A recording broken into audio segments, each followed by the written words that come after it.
നമസ്കാരം. പ്രധാന വാർത്തകൾ.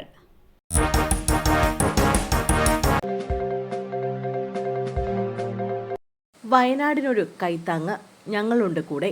ദുരിതാശ്വാസ നിധിയിലേക്ക് കണ്ണൂർ കുടുംബശ്രീ സമാഹരിച്ചത് 1.59 കോടി.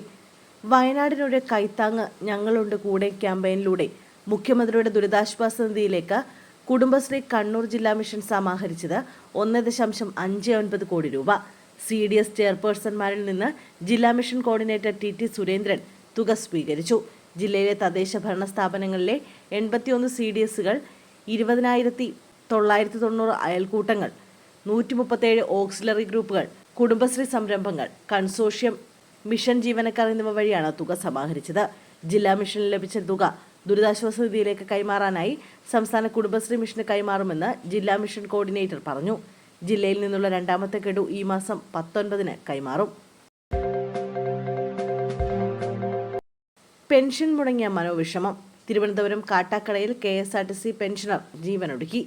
തിരുവനന്തപുരം കാട്ടാക്കടയിൽ KSRTC പെൻഷനർ ജീവനൊടുക്കി. കാട്ടാക്കട ചെമ്പനക്കോട് സ്വദേശി M സുരേഷാണ് ആത്മഹത്യ ചെയ്തത്. 65 വയസ്സായിരുന്നു.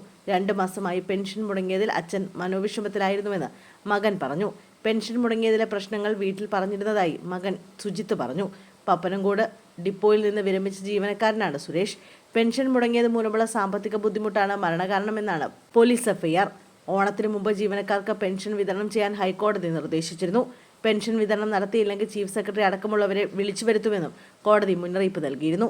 സംസ്ഥാനത്തെ വിരമിച്ച ജീവനക്കാർക്ക് 2 മാസമായി പെൻഷൻ നൽകിയിട്ടില്ല എന്നാണ് റിപ്പോർട്ട്. ചതിയൻ പ്രതാപനെ മലബാറിന് വേണ്ട. TN പ്രതാപനെതിരെ കോഴിക്കോട് നഗരത്തിൽ ഫ്ലക്സ് ബോർഡുകൾ. കോൺഗ്രസ് നേതാവ് TN പ്രതാപനെതിരെ കോഴിക്കോട് നഗരത്തിൽ ഫ്ലക്സ് ബോർഡുകൾ. ചതിയൻ പ്രതാപനെ മലബാറിന് വേണ്ടെന്നാണ് ബോർഡിലുള്ളത്. തൃശൂർ RSSന് കൊടുത്ത നയവഞ്ചകൻ എന്നും ബോർഡിലുണ്ട്. കോൺഗ്രസ് പോരാളികൾ എന്ന പേരിലാണ് ഫ്ലെക്സ് ബോർഡുകൾ പ്രത്യക്ഷപ്പെട്ടിരിക്കുന്നത്. TN പ്രതാപന് കോഴിക്കോട് അടങ്ങുന്ന മലബാറിന്റെ ചുമതല നൽകിയിരുന്നു. ഇതിൽ പ്രതിഷേധിച്ചാണ് ഫ്ലെക്സ് ബോർഡുകൾ ഉയർന്നിരിക്കുന്നത്. ഓൺലൈൻ ലോൺ എടുത്തു, നഗ്ന ഫോട്ടോകൾ അയക്കുമെന്ന് ഭീഷണി, യുവതി ജീവനൊടുക്കി. ഓൺലൈൻ ലോൺ എടുത്ത യുവതി ലോൺ നൽകിയവരുടെ ഭീഷണിയെ തുടർന്ന് വീടിനുള്ളിൽ ആത്മഹത്യ ചെയ്തു. എറണാകുളം വേങ്ങൂർ എടപ്പാറ സ്വദേശി ആരതിയാണ് മരിച്ചത്. 30 വയസ്സായിരുന്നു. ഇന്ന് ഉച്ചയോടെ ഇവരെ കിടപ്പുമുറിയിൽ തൂങ്ങിമരിച്ച നിലയിൽ കണ്ടെത്തുകയായിരുന്നു. യുവതിയുടെയും ഭർത്താവിൻ്റെയും ഫോണിലേക്ക് നഗ്ന ഫോട്ടോകൾ അയച്ചു നൽകുമെന്ന് പറഞ്ഞ് ഓൺലൈൻ ലോൺ ദാതാക്കൾ ഭീഷണി മുഴക്കിയതായി നാട്ടുകാർ പറയുന്നു. മൊബൈൽ ഫോൺ കസ്റ്റഡിയിലെടുത്ത് കുറുപ്പുപടി പോലീസ് അന്വേഷണം തുടങ്ങി. പവർ ഗ്രൂപ്പിൽ മന്ത്രിസഭയിലെ ഒരാൾ ഉണ്ടെന്നത് ശരിയെങ്കിൽ സർക്കാർ അന്വേഷിക്കണമെന്ന് ഗവർണർ.